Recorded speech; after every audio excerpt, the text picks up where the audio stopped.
au terme de cet exercice, nous avons pu comprendre que les projets de l'État suivent un rythme normal.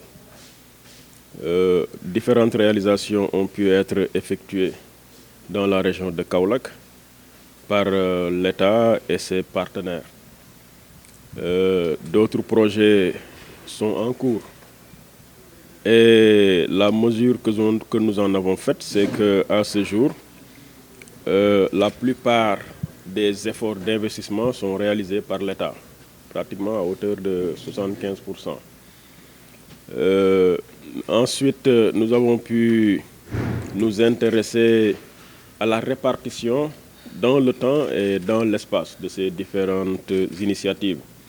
Et nous avons pu comprendre qu'il y a une disparité. Des départements sont mieux lotis que d'autres.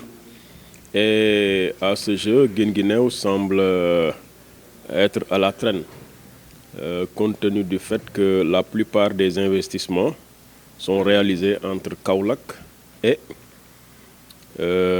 Nioro.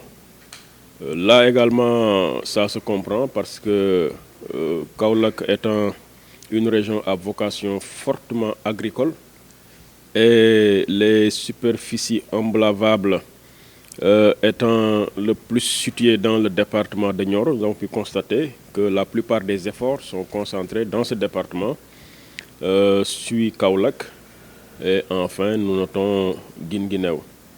Nous pouvons également dire que l'État a fait de véritables efforts en termes de prise en charge de la question de l'éducation, de la santé, sans oublier l'énergie et l'eau.